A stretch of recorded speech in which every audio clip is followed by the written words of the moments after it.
Hi everyone, this is Lowell, and we're discussing how to learn the number system, or some call it the Nashville number system. And my first video that I did, I talked about the importance of knowing your intervals. And I don't have the keyboard set up in this lesson, but just to rehash, you have the minor third,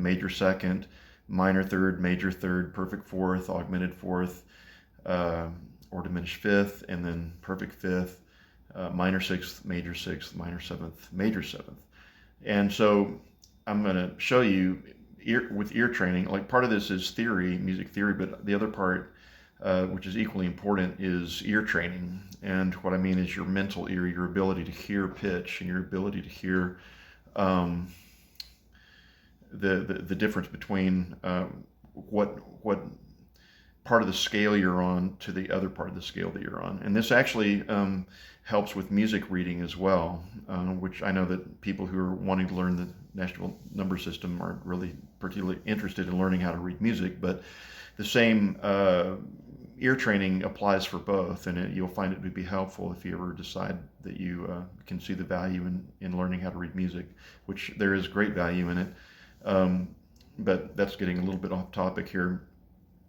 So, uh, the importance of knowing how to hear intervals, and again, what I talked about in the first video is that we have two different types of scales. One, or there are many types of scales, but I'm differentiating between diatonic scale and the chromatic scale. So the diatonic scale, dia meaning day, is a 7-note scale because we have 7 days in the week. And then you have the chromatic scale, which chromo meaning color. And so it's all of the other half steps that are inside of a diatonic scale.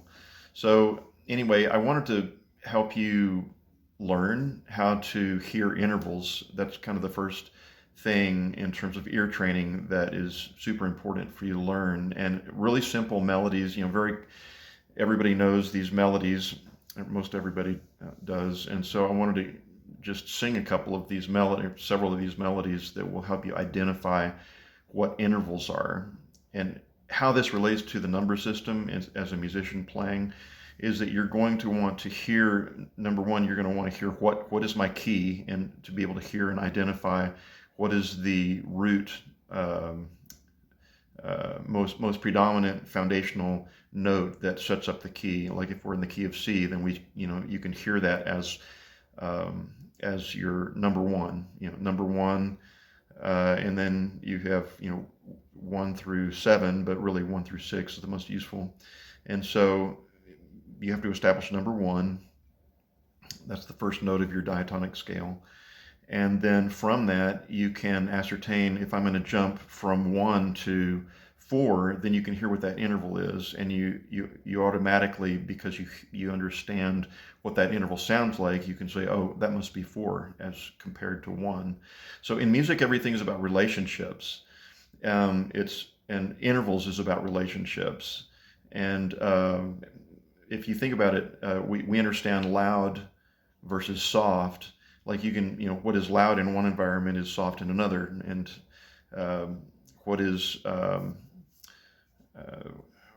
what is a small interval in one setting can sound like a large interval in another. And so it's all by contrast. It's not necessarily empirical that this is loud and this is big or this is small. It's all in contrast. It's all in ratio. It's all in perspective. So that's what intervals really do, is it helps you gain an understanding of, is this a large interval? Is it a small interval? And so if I'm starting on 1 on C, then what is a perfect fifth, and what does it sound like? So that's a long-winded way of setting up what I'm going to do here. Is I'm just going to sing a couple of these or several of these melodies for you. So a minor second can be heard by the theme song Jaws. Da da. That's a minor second. Da da. And then Happy Birthday is a major second. Happy happy birthday. And then Greensleeves sets up a minor third. Da da da da da da da da. So da da. That's a minor third. 1, 2, 3. And then here's a major third, is when the saints go marching in. Oh, when the saints, bum, bum, bum, bum. Oh, when the saints, right? And then here comes the bride. This is a perfect fourth. Here comes the bride, bum, bum. 1, 2, 3, 4. And then here's a perfect fifth. Twinkle, twinkle, little star. Twinkle, twinkle, dum, bum. 1, 2, 3, 4, 5. And then the entertainer is the minor sixth. Ba-da-da-ba, ba-da, ba-da. Minor sixth. Then my Bonnie lies over the ocean. That's my major sixth. My Bonnie lies, bum, bum. Major sixth. 1, 2, 3, 4, 5, 6. And then the Star Trek theme is a minor seventh. Da da. 1, 2, 3, 4, 5, 6, 7. Minor seventh. Da ya da da da da da.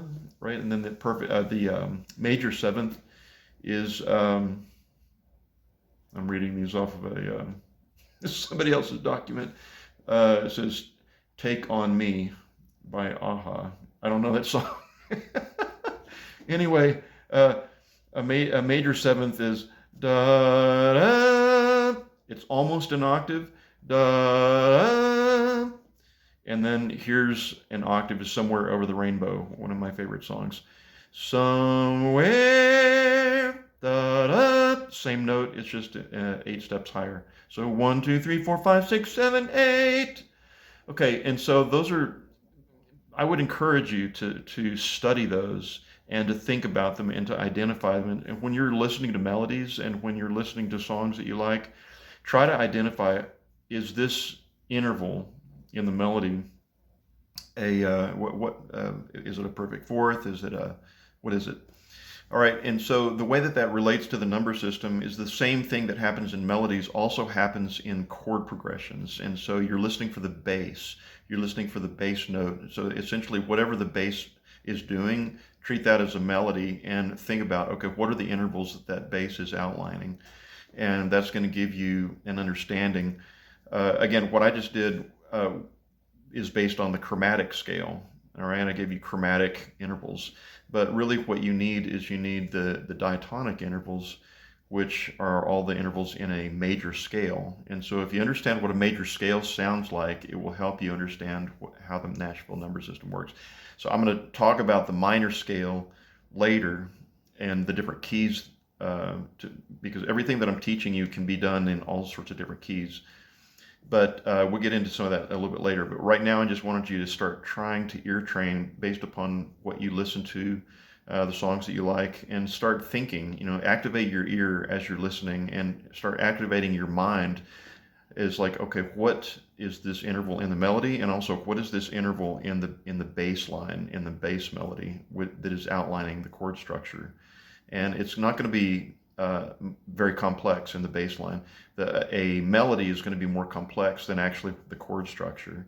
And so the chord structure is just simply going to be 1, 2, 3, 4, 5, or 6. And I'll talk about what we call the circle of fifths as how they relate to chord progressions a little bit later.